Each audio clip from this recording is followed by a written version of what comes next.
Hello students, I am your educator Neha. Welcome to our channel RT Life Sciences. तो बच्चों molecular biology की series में हमने DNA structure पढ़ लिया है। डीएनए स्ट्रक्चर से जुड़ी जो भी इम्पोर्टेंट बातें हैं वो सब जान ली हैं और रेप्लिकेशन स्टार्ट किया था। हमने सेंट्रल डोग्मा पढ़ा था और सेंट्रल डोग्मा का जो फर्स्ट प्रोसेस था, जो फर्स्ट स्टेप था वो था डीएनए रेप्लिकेशन और हमने वो स्टार्ट कर दिया है।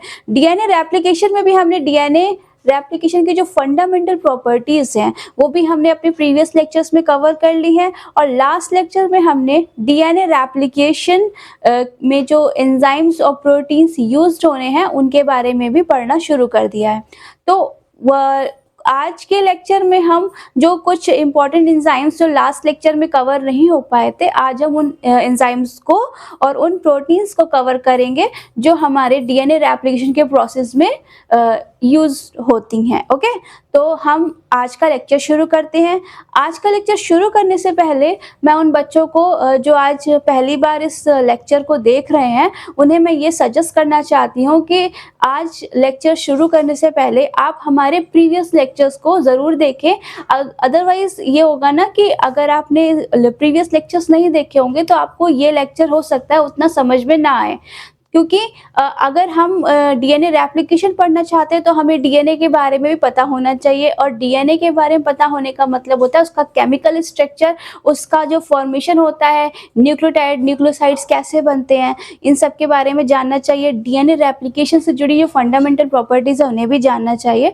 इसलिए मैं आपको यही सजेस्ट करूँगी कि आप प्रीवियस लेक्चर्स देखें ताकि आप आज के जो लेक्चर है, आज का जो लेक्चर है या आने वाले जितने भी लेक्चर्स हैं उनके साथ अपनी कनेक्टिविटी बनाए रखें और वीडियो को लेक्चर्स को स्किप करके मत देखें। पूरा लेक्चर देखें, शुरू से लेके लास्ट तक लेक्चर देखें ताकि आपकी कोई इन्फॉर्मेशन मिस ना हो और कोई भी कंसेप्ट जो है जो हो सकता है कि स्किप करने की वजह से आपको क्लियर ना हो पाए, इसलिए कंसेप्ट की क्लियरिटी के लिए भी वीडियो को पूरा ही देखें। ओके, तो चलिए आज का लेक्चर शुरू करते हैं। तो लास्ट लेक्चर में हमने क्या पढ़ा था? हमने पहले पढ़ा था ओरिजिन ऑफ रेप्लिकेशन। ठीक है, ओरिजिन ऑफ रेप्लिकेशन जो था ये क्या होता है? ओरिजिन ऑफ रेप्लिकेशन डीएनए का वो सेगमेंट होता है, वो इतना एरिया, वो पर्टिकुलर सेगमेंट होता है जहाँ से रेप्लिकेशन स्टार्ट होता है। ठीक है, जहाँ से स्ट्रैंड जो होता है उनको ओपन किया जाता है और वहाँ से रेप्लिकेशन शुरू होता है। ठीक है, ये कह सकते हैं स्टार्टिंग साइट ऑफ रेप्लिकेशन कह सकते हैं। ठीक है, तो ये ओरिजिन ऑफ रेप्लिकेशन, मैंने कहा था कि जो ओरिजिन ऑफ रेप्लिकेशन होते हैं ये एटी रिच रीजन्स होते हैं। ठीक है, एटी रिच रीजन्स मतलब कि क्या होता है कि यहाँ पे एडेनिन थायामीन की जो बेस पेयरिंग होती है जो है ना वो काफ़ी ज़्यादा होती है, क्योंकि एडेनिन थायामीन मैंने आपको बताया था इनका मेल्टिंग पॉइंट जो होता है, इनके बीच में डबल बॉन्ड होता है, उसका मेल्टिंग पॉइंट जो होता है वो लो होता है as compare to guanine and cytosine. ठीक है, तो इसलिए इनके जो बीच के बॉन्डिंग होती है उनको ब्रेक करना ईजी होता है, इसलिए जो हमेशा ओरिजिन ऑफ साइट होती है वो ऐसे ही सेगमेंट होते हैं जहाँ पे एडेनिन थायामीन जो है वो ज़्यादा प्रेजेंट हो। ठीक है, ये बात मैंने आपको बताई थी। इसके अलावा मैंने आपको बताया था कि जो प्रोकैरियोट्स होते हैं उसमें सिंगल साइट होती है ओरिजिन ऑफ रेप्लिकेशन की, मतलब पूरे डीएनए में सिर्फ सिंगल एक ही पॉइंट से ही जो है रेप्लिकेशन स्टार्ट होता है। और यूकैरियोट्स में मैंने आपको बताया था कि मल्टीपल साइट होती है ना, एक ही डीएनए में अलग अलग जगह से भी ओरिजिन जो है वो रेप्लिकेशन स्टार्ट हो सकता है, तो ये यूकैरियोट्स में होता है। प्रोकैरियोट्स में मैंने कहा था कि जो ये जो सेगमेंट होता है इसमें 250 नाइट्रोजन बेसिस होता है, यानी ओरिजिन ऑफ रेप्लिकेशन का जो सेगमेंट होता है वो 250 नाइट्रोजन बेसिस का बना होता है, और वहीं यूकैरियोट्स में जो ओरिजिन ऑफ रेप्लिकेशन का जो सेगमेंट होता है वो कितने नाइट्रोजन के बेसिस का बना होता है? 100। ठीक है, 100 नाइट्रोजन बेसिस का बना होता है। ठीक, ये चीज़ इंपॉर्टेंट कुछ पॉइंट्स थे जो मैंने ओरिजिन ऑफ रेप्लिकेशन को बताया था। और एक और चीज़ बतानी है जो लास्ट लेक्चर में नहीं बताई थी, वो क्या है कि ई कोलाई एक प्रोकैरियोट्स है और उसमें जो ये ओरिजिन ऑफ रेप्लिकेशन है इसको हम क्या कहते हैं? ORIC। ठीक है, ORIC एक साइट है, पर्टिकुलर साइट है ई कोलाई यानी कि प्रोकैरियोट्स में, जिसको हम क्या कहते हैं? ओरिजिन ऑफ रेप्लिकेशन, यानी रेप्लिकेशन यहीं से स्टार्ट होता है। ठीक है, ये फर्स्ट था। सेकंड मैंने आपको बताया था एक प्रोटीन के बारे में, क्या था? प्री रेप्लिकेटिंग, ये थोड़ा सा रब कर दूं, रेप्लिकेटिंग प्रोटीन कॉम्प्लेक्स, ये है प्री रेप्लिकेटिंग प्रोटीन कॉम्प्लेक्स, इसको हम PRPC कहते हैं, ठीक, PRPC कहते हैं, ठीक। ये वो प्रोटीन्स होते हैं जो डीएनए के जो डबल स्टैंडर्ड डीएनए होता है उसको ओरिजिन ऑफ रेप्लिकेशन की साइट से, यानी एटी रिच रीजन्स का जो वो सेगमेंट होता है स्पेसिफिक, वहां से डीएनए को क्या करते हैं, ओपन करते हैं, ठीक है। यानी कि जो नाइट्रोजन, जो इस तरह से डबल स्टैंडर्ड डीएनए होता है, इस तरह से यहाँ पे नाइट्रोजन बेसिस प्रेजेंट होते हैं, स्पेशली कौन से, एडेनिन थायामीन रिच रीजन्स वाले जो नाइट्रोजन बेसिस होते हैं, उनको यहाँ से ये क्या करता है, ओपन करता है, ठीक है। इन प्रोटीन्स को हम क्या कहते हैं, इन प्रोटीन्स को हम डीएनए प्रोटीन्स कहते हैं, ठीक, डीएनए प्रोटीन्स कहते हैं, फाइन। तो ये डीएनए प्रोटीन्स है, और ये डीएनए प्रोटीन्स जो है ये प्रोकैरियोट्स में इनको डीएनए कहते हैं, ठीक है, प्रोकैरियोट्स में डीएनए, ठीक। तो क्या होता है कि इन सेगमेंट्स पे जाके डीएनए प्रोटीन जो होता है वो बाइंड करता है और उसे ओपन कर देता है। और डीएनए प्रोटीन को हम इनिशिएटर भी कह सकते हैं, इसको हम इनिशिएटर प्रोटीन भी कहते हैं, इनिशिएटर प्रोटीन भी कहते हैं। तो डीएनए प्रोटीन जो होते हैं प्रोकैरियोट्स में होते हैं, प्रोकैरियोट्स में मतलब इसी पीआरपीसी को ही डीएनए प्रोटीन कहते हैं, और इसको हम इनिशिएटर प्रोटीन भी कहते हैं। तो ये 2 पॉइंट्स तो हमने लास्ट लेक्चर में पढ़े थे। इसके बाद हमने थर्ड पॉइंट क्या पढ़ा था, थर्ड पॉइंट में हमने जो पढ़ा था, तो थर्ड पॉइंट हमने पढ़ा था वो था एसएसबी प्रोटीन, ठीक है, एसएसबी प्रोटीन। एसएसबी को का फुल फॉर्म होता है सिंगल स्ट्रैंडेड बाइंडिंग प्रोटीन, ठीक, binding protein, SSB protein. SSB protein में मैंने आपको क्या बताया था कि क्या करते हैं, जब डीएनए जो होता है वो इस तरीके से डीएनए के स्ट्रैंड को ओपन कर देता है, तो अब ये जो यहाँ पे भी नाइट्रोजन बेसिस थे जो आपस में पहले क्या कहते बेस पेयरिंग करे हुए थे, पर डीएनए ने क्या किया, इनको ब्रेक कर दिया। अब क्या होता है कि ये जो बेसिस हैं दोबारा से पेयरिंग करने की कोशिश करते हैं, यानी री एनीलिंग की कोशिश करते हैं। तो इसको प्रिवेंट करने के लिए डीएनए बी प्रोटीन जो होती है वो आके दोनों स्ट्रैंड पर क्या होती है, बाइंड कर जाती है, ठीक है। अब देखो एसएसबी का फुल फॉर्म क्या था, सिंगल स्ट्रैंडेड, यानी कि ये एक स्ट्रैंड पे आके बाइंड कर जाएगी और इधर वाले स्ट्रैंड पर भी आके बाइंड कर जाएगी, और इसको क्या करेगा, री एनीलिंग से बचाएगी। दूसरी इसकी प्रॉपर्टी क्या थी कि ये डीएनए को न्यूक्लिएजेस एंजाइम से क्या करती है, प्रिवेंट करती है, प्रोटेक्ट करती है, ठीक है। न्यूक्लिएजेस, ठीक। न्यूक्लिएजेस क्या करता है, न्यूक्लिएजेस वो एंजाइम होता है जो डीएनए को कट कर देता है स्मॉल फ्रेगमेंट में, क्योंकि ये जो न्यूक्लिएजेस है ये फॉस्फोडाइस्टर बॉन्ड को ब्रेक कर सकता है, और चूंकि डीएनए की जो बैकबोन होती है वो फॉस्फेट ग्रुप और पेंटोस से बनी होती है, और जो फॉस्फेट होता है वो 2 न्यूक्लियोटाइड को फॉस्फोडाइस्टर बॉन्ड के थ्रू क्या करता है, जोड़े हुए होता है। तो अब ये अगर वो फॉस्फोडाइस्टर बॉन्ड को तोड़ देंगे तो जाहिर सी बात है डीएनए जो है वहां पे कट लग जाएगा, डीएनए टूट जाएगा, ठीक है। तो एसएसबी प्रोटीन का एक ये काम भी होता है, ठीक। इसके बाद हमने क्या पढ़ा था, एसएसबी प्रोटीन हो गई। अब यहाँ पे रेप्लिकेशन, ये रेप्लिकेशन बबल है, ठीक है, इसको हाफ करेंगे तो रेप्लिकेशन फोर्क हो जाएगा। अब क्या होता है कि रेप्लिकेशन बबल बन गया, अब जो है डीएनए सिंथेसिस होनी होती है, लेकिन अब यहाँ पर तो डीएनए ने इसको ओपन कर दिया था, अब इसके आगे की जो अनवाइंडिंग, यहाँ पर भी तो नाइट्रोजन बेस पेयरिंग होगी, यहाँ पर भी बेस पेयरिंग होगी और इधर भी होगी, ठीक है। मैंने कहा था डीएनए बाई डायरेक्शनल होता है, यानी दोनों साइड चलता है। तो इसको आगे अनवाइंडिंग करने के लिए एक और एंजाइम आता है, उसको हम क्या कहते हैं, उसको हम कहते हैं हेलिकेज, ठीक। ये हेलिकेज एंजाइम जो होता है वो यहाँ पे आ जाता है, इसको मैं किसी और कलर से करूँ, दिस इज हेलिकेज, ठीक। ये हेलिकेज इधर भी और इधर भी, ठीक। अब ये हेलिकेज क्या करेगा, इसको डीएनए को आगे से अनवाइंड कराएगा, यानी कि ओपन करता जाएगा, और फिर स्ट्रैंड की सिंथेसिस इधर साइड में स्ट्रैंड की सिंथेसिस होगी और उस तरफ भी होती रहेगी, ठीक है। तो हेलिकेज है। प्रोकैरियोट्स में हेलिकेज को हम क्या कहते हैं, प्रोकैरियोट्स में हम हेलिकेज को डीएनए बी कहते हैं। डीएनए बी प्रोटीन जो होता है उस हेलिकेज का जो नाम होता है प्रोकैरियोट्स में वो क्या होता है, डीएनए बी, ठीक है, डीएनए बी। और यूकैरियोट्स में एमसीएम कहते हैं, पर यूकैरियोट्स का बारे में जब हम यूकैरियोटिक रेप्लिकेशन पढ़ेंगे तब देखेंगे। अभी हम ये देखते हैं, ठीक है, कि प्रोकैरियोट्स में डीएनए बी जो होता है हेलिकेज एंजाइम वो कहते हैं, ठीक। और एक आता है, अब हेलिकेज अपने आप यहाँ नहीं आता है, हेलिकेज को यहाँ पे लाने के लिए हेलिकेज लोडर होता है, ठीक है, जो हेलिकेज को यहाँ पे लोड करता है। प्रोकैरियोट्स में इसी हेलिकेज लोडर को हम डीएनए सी कहते हैं, ठीक है। ये प्रोकैरियोट्स की बात कर रही हूँ मैं, प्रोकैरियोट्स। यूकैरियोट्स में CDT1 और CDT6 होता है हेलिकेज लोडर, और प्रोकैरियोट्स में डीएनए सी होता है, ठीक। इतनी बात तो आपको समझ में आ गई होगी। तो ये एसएसबी प्रोटीन और हेलिकेज लोडर हमने देख लिया, ये भी हमने लास्ट लेक्चर में इसको भी कवर अप किया था, ठीक है। इसके अलावा कुछ और एंजाइम्स थे जो कि मैंने आपको क्या बताया था। अब हेलिकेज आ गया, हेलिकेज के बाद एक मैंने आपको बताया था एक डीएनए सुपर कॉइलिंग होती है। एक्चुअली में उसको हम डीएनए के निगेटिव कॉइलिंग कहते हैं, निगेटिव डीएनए की निगेटिव सुपर कॉइलिंग, ठीक है, निगेटिव सुपर कॉइलिंग। ये मैंने आपको क्या बताई थी। तो डीएनए निगेटिव सुपर कॉइलिंग क्या होती है कि जब ये मान लीजिए फोर्क है डीएनए का और इस तरीके से आगे से ये हेलिकल स्ट्रक्चर है, और फिर क्या होता है कि यहाँ से क्या है कि एक हेलिकेज एंजाइम जो है आगे अनवाइंडिंग कर रहा है।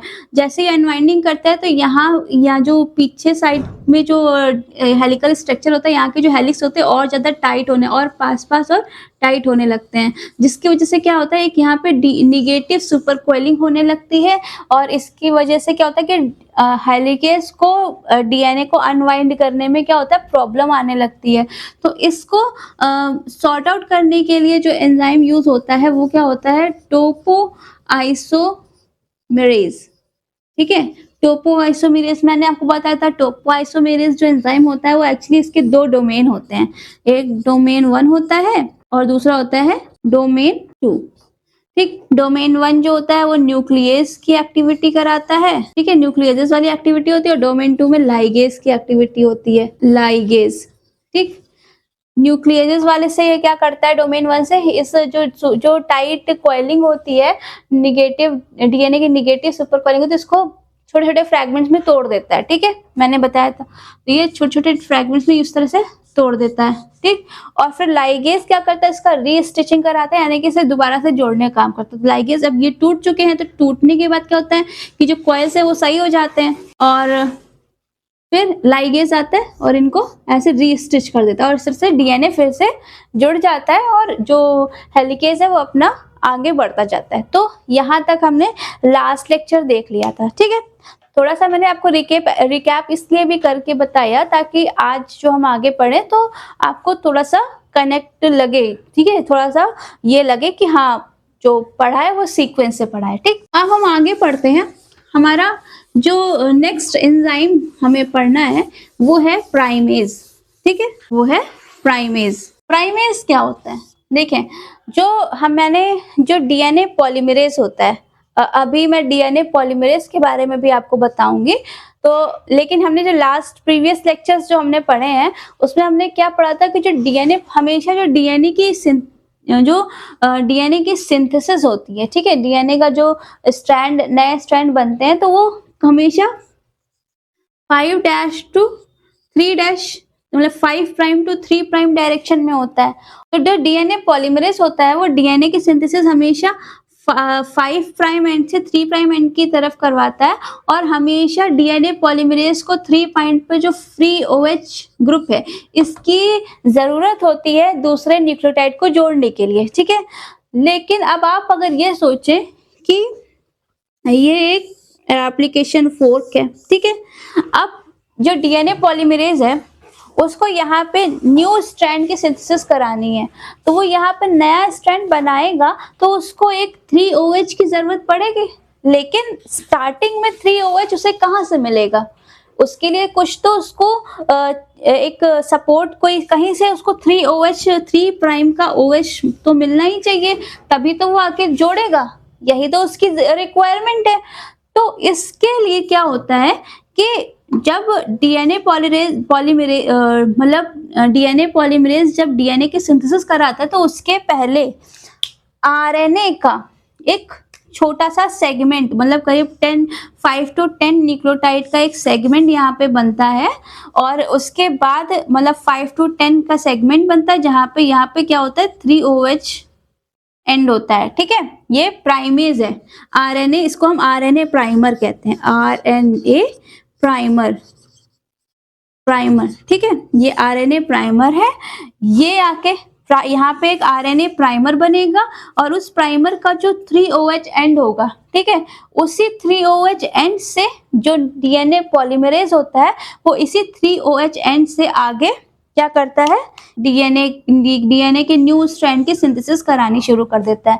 तो हमेशा डीएनए की जब डीएनए पॉलीमरेज होता है उसके जो न्यू डीएनए स्ट्रैंड की सिंथेसिस कराता है उसके लिए उसको एक आरएनए प्राइमर की जरूरत होती है।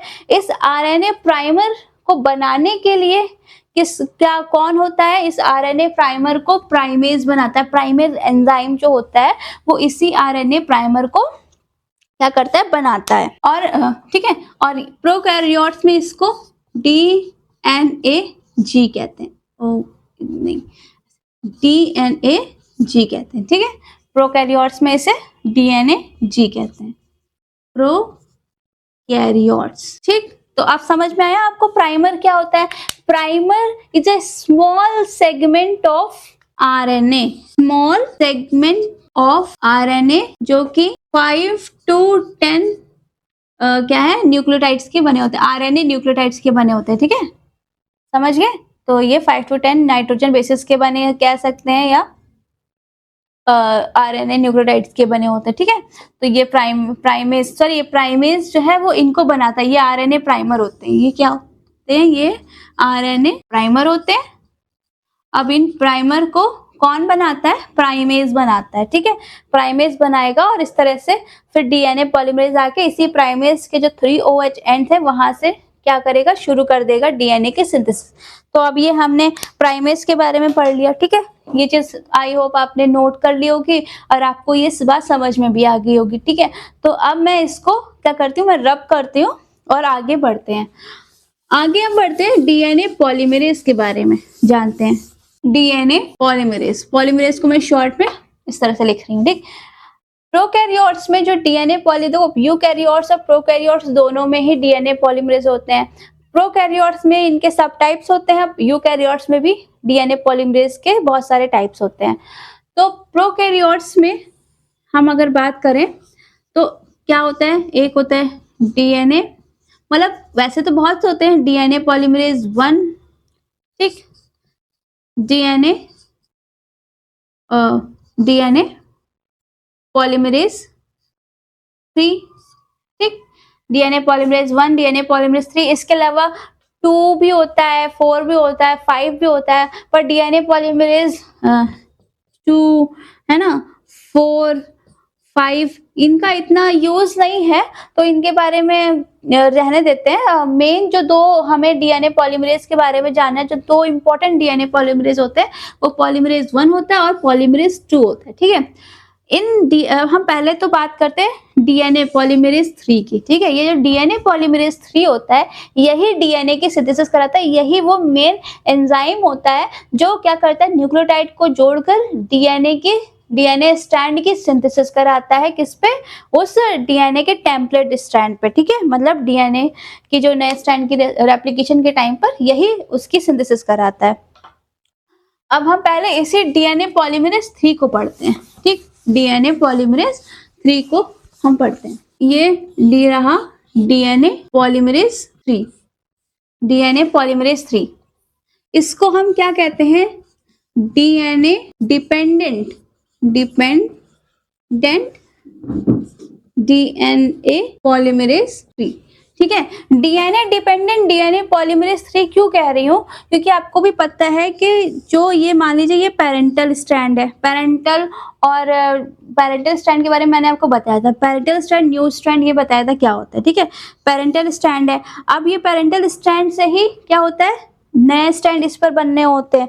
तो यहाँ पे नए स्ट्रैंड बन गए। जो नए स्ट्रैंड बनते हैं वो उसके लिए टेम्पलेट कौन होता है? इस नए स्ट्रैंड के लिए ये वाला पेरेंटल स्ट्रैंड जो है ये इसका टेम्पलेट है। इसी तरह से इस वाले नए स्ट्रैंड के लिए ये वाला पेरेंटल स्ट्रैंड इसका टेम्पलेट है।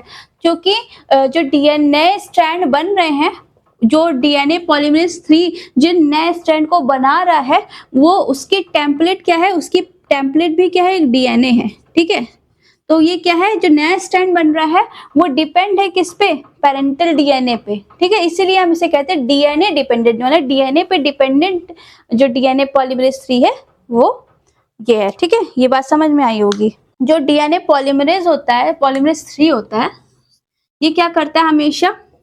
ये जो डीएनए की सिंथेसिस है वो 5 प्राइम एंड से 3 प्राइम एंड की तरफ कराता है। ठीक है, किसकी? डीएनए की सिंथेसिस जो है वो 5 प्राइम एंड से 3 प्राइम एंड की तरफ कराता है। ठीक, 5 प्राइम, ये बात भी समझ में है।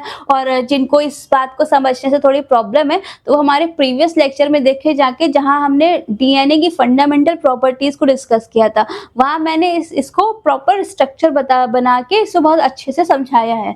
ठीक है, तो हमेशा ये याद रखिए डीएनए पॉलीमरेज 3 जो होता है, हमेशा जो डीएनए की सिंथेसिस है वो 5 प्राइम एंड से 3 प्राइम एंड की तरफ करवाता है।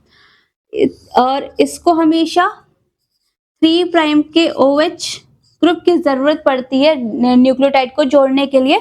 तो हम ये कह सकते हैं कि इसे 3 prime OH of RNA primer की जरूरत होती है इनिशिएट करने के लिए, सिंथेसिस को इनिशिएट करने यानी कि स्टार्ट करने के लिए। उसके बाद तो वो बढ़ता जाता है क्योंकि न्यूक्लियोटाइड, हर जितने न्यूक्लियोटाइड जोड़ेगा उसका जो 3 OH उसको मिल ही रहा है। लेकिन जब सिंथेसिस स्टार्ट होती है, एकदम स्टार्टिंग पॉइंट होता है, तो हमेशा उसको 3 OH ऑफ RNA प्राइमर की फॉर प्राइमर की जरूरत होती है। क्या 3 OH of RNA primer is required for initiation of DNA.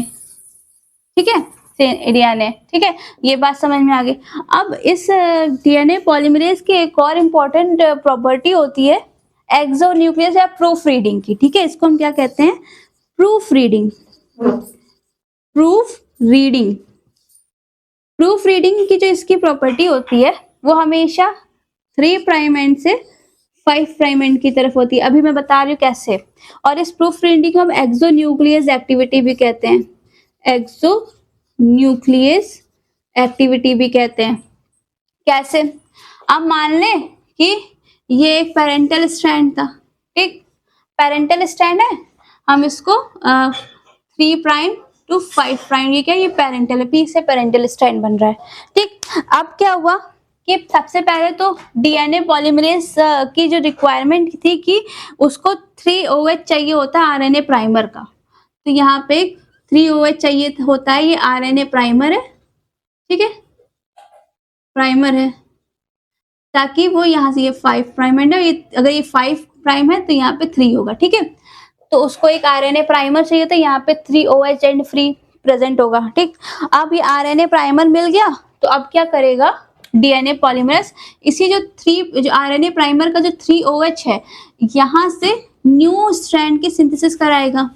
ठीक है, ये न्यू स्ट्रैंड की सिंथेसिस कराई। ठीक है, ये क्या होगा? यहाँ पे 3 प्राइम हो गया, मतलब वो न्यूक्लियोटाइड जोड़ता गया, यहाँ पे न्यूक्लियोटाइड जोड़ता जा रहा है। अब क्या हुआ, जब डीएनए पॉलीमरेज जब यहाँ से आगे बढ़ रहा है जोड़ने के लिए, तो एक तरीके से आप ये भी देखें कि वो क्या कर रहा है, 5 प्राइम एंड से 3 प्राइम एंड की तरफ क्या कर रहा है, डीएनए को सिंथेसाइज कर रहा है। ठीक, लेकिन वो एक और काम करता है, वो प्रूफ रीडिंग भी करता है। वो आगे बढ़ के पीछे मुड़ के देखता है कि कहीं से उससे कोई गलत नाइट्रोजन बेस ना जुड़ जाए। देखिए, गलत नाइट्रोजन बेस जुड़ जाएगा तो क्या होगा, डीएनए म्यूटेशंस के चांसेस होते हैं और इससे बहुत मेजर प्रॉब्लम्स और डिजीज जो होते हैं वो हो जाती हैं। तो उसको डीएनए की सिंथेसिस एकदम एक्यूरेट हो, एक्यूरेसी ऑफ डीएनए। ठीक है, इसको फिडिलिटी ऑफ डीएनए भी कहते हैं, डीएनए सिंथेसिस कहते हैं। उसके लिए इसमें एक प्रॉपर्टी होती है प्रूफ रीडिंग की। मतलब कि मान ले मैं डीएनए पॉलीमरेज 3 हूँ और मैं आगे बढ़ रही हूँ और न्यूक्लियोटाइड को जोड़ती जा रही हूँ, बट मैं पीछे भी चेक करती जा रही हूँ कहीं मुझसे कोई गलती तो नहीं हो रही है। ठीक है, अगर इन केस मान ले यहाँ पे कोई गलत न्यूक्लियोटाइड जुड़ जाता है, मान ले ऊपर जो था ऊपर एडेनिन था और एडेनिन के नीचे यहाँ पे थाइमिन जुड़ना था और हमने गलती से यहाँ साइटोसिन लगा दिया। तो क्या हो रहा है, ये तो गलत हो गया, ठीक है। ये अगर ये गलत हो गया तो इसको सही करने के लिए जो डीएनए पॉलीमरेज है वो इसको यहाँ से रिप्लेस करेगा और सही वाला नाइट्रोजन बेस जोड़ेगा। तो अब आप ये देखें कि जब डीएनए पॉलीमरेज यहाँ चल रहा है तो जो ये हमारे डीएनए पॉलीमरेज है तो ये जब यहाँ से पीछे मुड़ के देखेगा तो वो हमेशा 3 से 5 की तरफ ही तो रीड करेगा। अगर मैं ये यहाँ से, ये पॉइंट था मेरा, ये 5 प्राइम एंड था और वो 3 प्राइम एंड है, मैंने यहाँ से क्या किया, न्यूक्लियोटाइड को जोड़ना शुरू किया। तो मैं जब यहाँ से पीछे मुड़ूंगी तो ये मेरा 3 प्राइम एंड है ना, मैं 3 प्राइम एंड से ही तो इसे रीड करूंगी। ऐसा तो नहीं है कि ये जो पॉलीमरेज है फिर यहाँ से फिर से यहाँ आके फिर रीड करेगा। अगर यहाँ से दोबारा से यहाँ आके रीड करता तो मैं कहती कि ये 5 प्राइम एंड से 3 प्राइम एंड पर प्रूफ रीडिंग कर रहा है, लेकिन वो वहीं से पीछे मुड़कर चेक करता रहता है। तो ये क्या हो जाएगा, ये 3 प्राइम एंड से 5 प्राइम एंड की क्या होगी, प्रूफ रीडिंग एक्टिविटी होगी। और एक्सोन्यूक्लियस क्यों कहा गया, एक्सो मतलब आउटर साइड, एग्जिट, ठीक है। तो ये जो बाहरी एंड पर कोई गलत न्यूक्लियोटाइड जुड़ जाता है तो ये उसको वहां से कट करके रिप्लेस कर देता है। तो ये बात डीएनए पॉलीमरेज के कुछ इंपॉर्टेंट क्या थी, प्रॉपर्टीज थी जो रेप्लिकेशन में होती हैं। आई होप कि आपको ये सारी प्रॉपर्टीज समझ में आई होंगी और मैं इसको अब रब कर देती हूँ, ठीक है। डीएनए डिपेंडेंट डीएनए पॉलीमरेज आपको समझा दिया। इसकी सिंथेसिस जो ये डीएनए पॉलीमरेज सिंथेसाइज कराता है वो हमेशा 5 प्राइम एंड से 3 प्राइम एंड की तरफ कराता है। और डीएनए पॉलीमरेज 3 को डीएनए की सिंथेसिस का जो इनिशिएशन स्टार्टिंग करने के लिए उसे आरएनए प्राइमर का जो 3OH फ्री एंड होता है उसकी जरूरत होती है, ठीक है। वहाँ इसलिए प्राइमर वहां पे लगता है। प्राइमर कौन लगाता है, प्राइमेज लगाता है, ठीक। और फिर इसकी एक प्रूफ रीडिंग एक्टिविटी होती है, यानी कि वो पीछे से चेक करता रहता है कि कहीं उसे कोई गलती तो नहीं हो रही है। तो ये बात समझ में आ गई होगी, ठीक है। अब हम आगे बढ़ते हैं। डीएनए पॉलीमरेज 3 के बाद एक और एंजाइम होता है जिसे हम क्या कहते हैं, डीएनए पॉलीमरेज 1, ठीक है। डीएनए पॉलीमरेज 1, डीएनए पॉलीमरेज 1 जो होता है इसका काम क्या होता है, इसके पास भी एक होती है एक्सोन्यूक्लियस एक्टिविटी। क्या होती है, एक्सोन्यूक्लियस एक्टिविटी होती है। बट इंटरेस्टिंग बात ये होती है, ये जो इसकी exonuclease activity of DNA polymerase 1 वो होती है 5 प्राइम एंड से 3 प्राइम एंड की तरफ।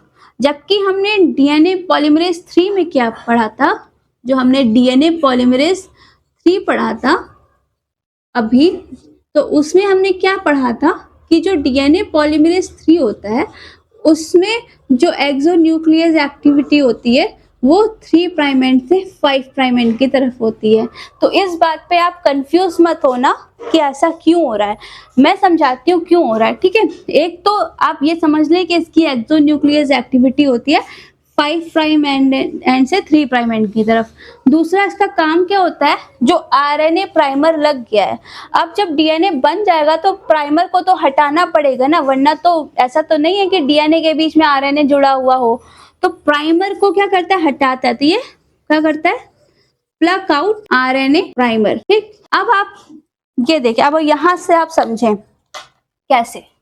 जैसे मैंने आपको बताया था कि ये एक पेरेंटल स्ट्रैंड है, ठीक, ये 3 प्राइम एंड है, ये इसका 5 प्राइम एंड है।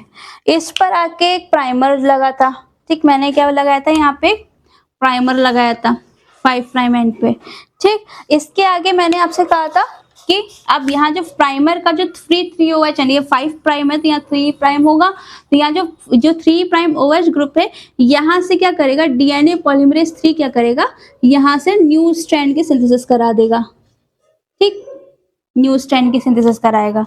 अब इस प्राइमर को हटाने के लिए क्या होगा, पॉलीमरेज 1 आएगा, यानी डीएनए पॉलीमरेज 1 आएगा और वो क्या करेगा, यहाँ से प्राइमर को हटाता जाएगा। एक्सोन्यूक्लियस का मतलब होता है, एक्सो मैंने बताया था बाहर की तरफ, एग्जिट, ठीक है। और न्यूक्लियस का तो मतलब होता है डीएनए को कट करना, ठीक है। न्यूक्लियस एंजाइम जो होता है डीएनए को कट करता है। तो एक्सोन्यूक्लियस में क्या होता है, एक्सो का मतलब होता है एग्जिट, यानी कि बाहर की तरफ, और न्यूक्लियस एंजाइम क्या करता है, डीएनए को कट करता है। तो डीएनए पॉलीमरेज यहाँ से आके 5 प्राइम एंड से आरएनए पॉलीमरेज को हटाएगा और वहां से क्या करेगा, डीएनए जो न्यूक्लियोटाइड होते हैं, ना DNTPs, उनको यहाँ से जोड़ना शुरू, यानी कि यहाँ से RNA प्राइमर को हटा के DNA को बनाना शुरू कर देगा। कौन करेगा? ये पॉलीमरेज 1, ठीक है। ये RNA प्राइमर को हटाएगा और वहां पे क्या करेगा? उसको रिप्लेस कर देगा DNA से, ठीक है। यहाँ से RNA प्राइमर हट के DNA लग जाएगा, ठीक है। तो ये जो एक्सोन्यूक्लियस एक्टिविटी करता है वो हमेशा 5 प्राइम एंड से करता है, क्योंकि उसको यहाँ से हटाना होता है और यहाँ पे DNA रिप्लेस करना होता है। लेकिन DNA पॉलीमरेज प्रूफ रीडिंग की वजह से एक्सोन्यूक्लियस करता है, तो वो यहीं से इधर से ही प्रूफ रीडिंग करता है और गलत जुड़ जाता है तो उसे सही करता है। तो यहाँ पे ये बात समझ में आई होगी। तो मैंने क्या कहा कि ये RNA प्राइमर को हटाता है और इसके अलावा इसका एक काम होता है क्या? रिप्लेस करता है DNA को। रिप्लेस RNA सेगमेंट, RNA यहाँ से RNA रिप्लेस करता है RNA को DNA से, ठीक है। यहाँ पे RNA को हटा के DNA लगा देगा। तो ये पॉलीमरेज 1 की बात हो गई, सर, ठीक है। अब ये बात आपको समझ में आ गई। अब इसके बाद हम जो नेक्स्ट पढ़ते हैं DNA पॉलीमरेज के बाद में, वो क्या पढ़ते हैं? लाइगेज। लाइगेज क्या करता है? लाइगेज मैंने बताया था DNA की रीस्टिचिंग, DNA रीस्टिचिंग, यानी कि जो DNA फ्रैगमेंट्स में टूट गए हैं, ठीक है, उनको जोड़ने का काम करता है। अब जैसे वो RNA प्राइमर था वो हटा, तो ठीक है, वहां से नया DNA बनना शुरू हो गया था। तो अब कहीं ना कहीं तो DNA जो है बीच बीच में टूट रहा है। जैसे अभी मैं आगे जब पढ़ाऊंगी कि लीडिंग स्ट्रैंड होता है, लैगिंग स्ट्रैंड होता है। तो लैगिंग स्ट्रैंड मैंने जब प्रॉपर्टीज पढ़ाई थी DNA रेप्लिकेशन की, तब बताया था कि उसमें क्या होता है कि डिसकंटिन्यूअस होता है, छोटे छोटे पार्ट्स में वो स्ट्रैंड में DNA की सिंथेसिस हुई होती है। तो उन सबको जोड़ने के लिए लाइगेज की जरूरत होती है, ठीक है। तो ये जो है ये ऑलमोस्ट मैंने जो एंजाइम यूज होते हैं रेप्लिकेशन प्रोसेस में, ये मैंने आज कंप्लीट करा दिए हैं।